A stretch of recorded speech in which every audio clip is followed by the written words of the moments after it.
स्कंद से लेकर के 12 स्कंद तक है, लेकिन प्रशंसा पद्म पुराण से लाई गई है। तुंगभद्रा नदी के तट पर किनारे एक ब्राह्मण देव रहते थे जिनका नाम था आत्मदेव। आत्मदेव के कोई संतान नहीं थी। उनका विवाह धुंधली के साथ में हुआ था। कोई घर में बच्चा नहीं, हर प्रकार का वैभव हो पर संतान का सुख ना हो तो बड़ा अपूर्ति सी लगती है। बड़ा पश्चाताप महात्मा के ब्राह्मण देव के मन में कि मेरे कोई संतान नहीं है, अरे मेरे इस वंश को आगे चलाने वाला कोई होता तो बड़ा आनंद हो जाता। काफी यज्ञ किए, अनुष्ठान किए, बड़े बड़े कर्म किए, लेकिन महाराज कहीं कोई फल प्राप्त नहीं हुआ। एक कोई वृक्ष लगाते, पौधा लगाते तो वो भी कुछ दिन बाद में मर जाता। गाय लेकर के आए तो गाय के भी बच्चा नहीं। अब तो आत्मदेव को इतनी गिलानी हुई, पश्चाताप हुआ तो बोले अब मैं इस गृहस्थ को छोड़ करके चला जाऊं। जिस गृहस्थ में संतान का सुख नहीं, जिस गृहस्थ में आगे मेरे कुल को जल देने वाला नहीं, उस गृहस्थ में रहना मेरे लिए व्यर्थ है। क्या करूंगा इस संसाधन का, क्या करूंगा वैभव का। आत्मदेव आज अपने प्राणों को त्यागने के लिए इस नदी के तट की तरफ में जाती हैं और ऐसी मनोदशा हो जाती है उनकी कि नेत्रों से झरझर अश्रुधारा बहती है और बस एक ही प्रार्थना करते हैं, परमात्मा हे प्रभु, ऐसा मेरा कौन सा पाप उदय हो गया तो मेरे घर में आज एक संतान का सुख नहीं है। क्या मेरे भाग्य में एक संतान नहीं आ सकती प्रभु? एक संतान प्राप्त करने का अधिकारी नहीं होंगे?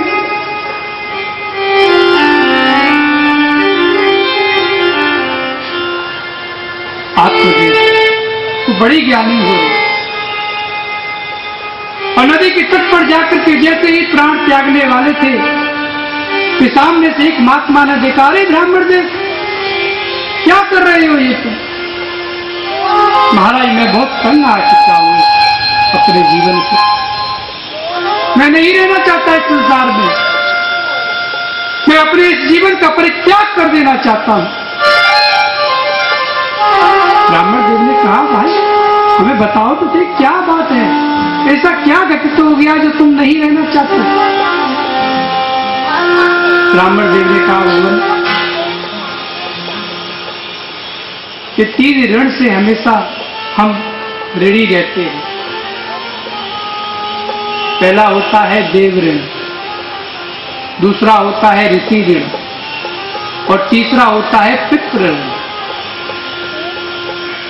अगर घर में संतान ना हो तो हम इन तीनों ऋणों को चुका ही नहीं सके। ब्राह्मण देव ने कहा, देखो भगवान, इससे अच्छा तो मैं अपने इन प्राणों का ही परित्याग कर दूं, जिससे प्रभु मुझ पर कुछ तो कृपा करेंगे। संत ने कहा, ब्राह्मण जी तुम क्या कह रहे हो? अगर तुम ये सोचते हो कि अपने प्राणों को इस प्रकार इस नदी में तुम परित्याग करके उन प्रभु को प्रसन्न कर लोगे तो ये बिल्कुल गलत है। अगर तुमको प्रसन्न करना है तो प्रभु का भजन करो, वन में जाओ, प्रभु का नाम जप करो, नाम संकीर्तन करो। कि नाम संकीर्तनम यस्य सर्व पाप प्रणाशिनम, तुम्हारे सारे पापों को, सारे पाप तुम्हारे जल करके भस्म हो जाएंगे नाम संकीर्तन करने से, और हो जाए प्रभु की कृपा हो जाए। कि महाराज कि ज्ञान की चर्चाएं तो मैं तो खूब करता हूं, अपने शिष्यों को करते करते ही इस ब्राह्मण कुल में मैं पांडित कर्म करता हुआ इतना बड़ा हुआ हूं। कि ज्ञान की चर्चाएं उस व्यक्ति को नहीं सुहाती है जिस व्यक्ति के हृदय में कष्ट होता है। अगर किसी को प्यास लगी है और आप उसको जल देने की बजाय उस जल की परिभाषा व्याख्यान करने लग जाए कि जल शीतल होता है, ठंडे जल को पीने से आपको बड़ी संतुष्टि, बड़ी आनंद की प्राप्ति होगी, लेकिन क्या उसकी प्यास बुझेगी? मैं इस संतान के जल का प्यासा हूं प्रभु, मुझे बालक चाहिए, अपने घर का दीपक चाहिए। संत ने कृपा की, उनके ललाट पर अपनी दिव्य ज्योति को डाला और डाल करके बोले, ब्राह्मण देव तुम्हारे तो 7 जन्म तक कोई संतान नहीं। ब्राह्मण देव तो संत के चरणों में पड़ गए और चरणों में गिर करके बोले, महाराज संतों के आगे तो प्रभु भी हारते हैं। संतों के लिए तो प्रभु कभी कभी ग्वारिया बन करके आ जाते हैं। सूरदास बाबा प्रभु का नाम संकीर्तन करते हुए जा रहे थे और नाम संकीर्तन करते करते एक गड्ढे में गिर पड़े। नेत्र विहीन महात्मा और प्रभु का स्मरण करते करते जाता है और जब वो गड्ढे में गिर जाता है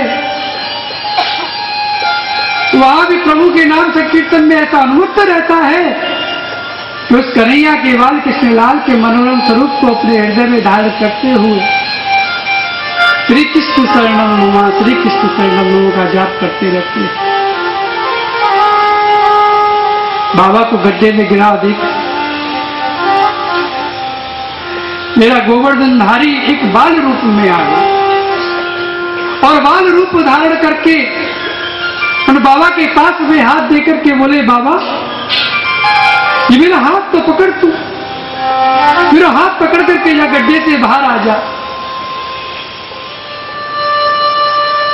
बाबा ने उस ग्वाला का हाथ पकड़ा और जैसे ही हाथ पकड़ा महाराज कि बाबा का उस गोविंद से ब्रह्म संबंध हो गया और जैसे ही हाथ पकड़ के ब्रह्म संबंध हुआ कि बाबा के एक एक अंग में रोमांच होने लग गया।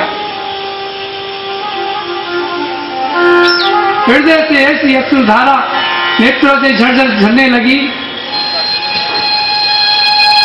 बाबा ने उस ग्वाला का हाथ पकड़ करके उस गड्ढे से जैसे ही बाहर आए आकर के बोले कि लाला तू कौन है? मैं तो या मार्ग में अपने नाम से कीर्तन करते करते या गड्ढे में गिर गया हूं, लेकिन तुमने मुझको हाथ दे करके या गड्ढे से बाहर निकालो। मैं जानना चाहूं कि तुम हो कौन? ग्वाला बोले, बाबा तुम मुझको नहीं जानो क्या? अरे मैं आपको ग्वारिया हूं, गैया में रोज चराने के लिए वन में आऊं और जब आपको देखो कि आप गड्ढे से गिर गए हो तो दौड़ो दौड़ो आपको हाथ दे करके गड्ढे से बाहर निकाल दे तू आएगी।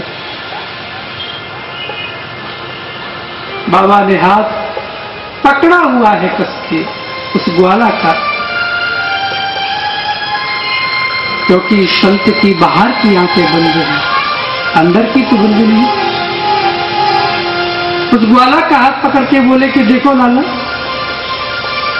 तुम जो भी कोई हो, लेकिन हमको ऐसा मालूम पड़े कि आप तो मेरे गोवर्धन नाथ हो।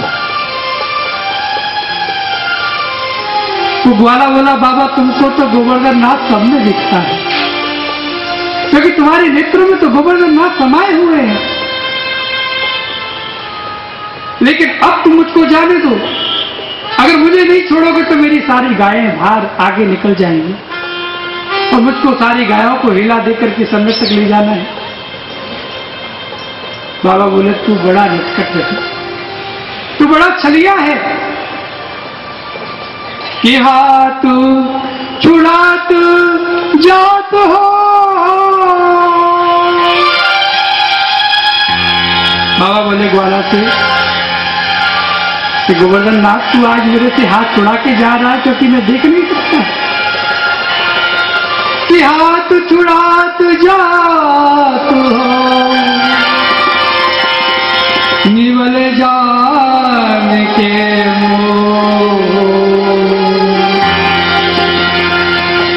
हृदय से जब जाओगे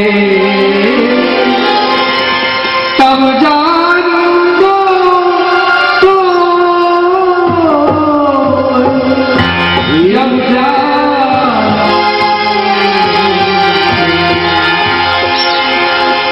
आज मेरे से हाथ छुड़ा के जाना चाहते हो, लेकिन मेरे हृदय से जिस दिन चले जाओगे गोविंद, उस दिन समझूंगा कि तुम मुझसे दूर चले गए। कान्हा ने बाबा को अपने वक्षस्थल से लगा लिया। संत जिस पर कृपा करते हैं उनके भाग्य का परिवर्तन कर देते हैं। ये भागवत में भक्तों की तो कथा है। इन भक्तों के चरित्र को सुनकर के आप में वो एक रोमांच जागृत होने लगता है कि हम भी ऐसे भक्त बन सकते हैं, हम भी सूरदास हो सकते हैं, हम भी पुंडरीक बन सकते हैं, हम भी विट्ठल का दर्शन कर सकते हैं। इसी धरा पर ये सब महानुभाव अवतरित हुए। संत ने कृपा की, कहा ब्राह्मण देव तुम्हारे मन में संतान के प्रति बड़ी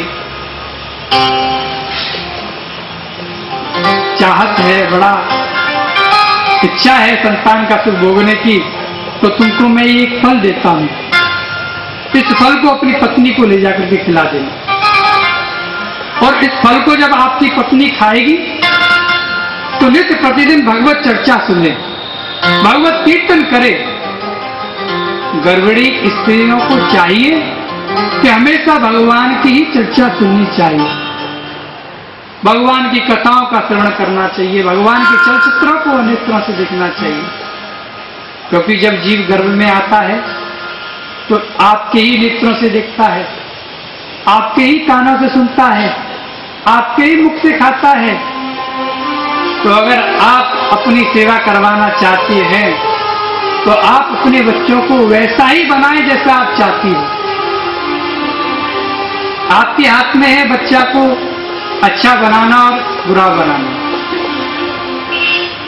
सपूत बनाओ तो आप, कपूत बनाओ तो आप। बाबा ने कृपा की, फल दिया। ब्राह्मण जी बड़े प्रसन्न मुद्रा में जब अपने घर आए, आकर के बोले गृहिणी, अरे गृहिणी कहाँ है, जल्दी आ दौड़ करके। धुंधली बोली महाराज आप तो बहुत धन ले आए। दौड़ती दौड़ती आई, महाराज कितना धन ले आए हैं, आज बड़ी कथा हुई है क्या। पंडित जी बोले भाग्यवान तो हर समय कांचन ही कांचन दिखे।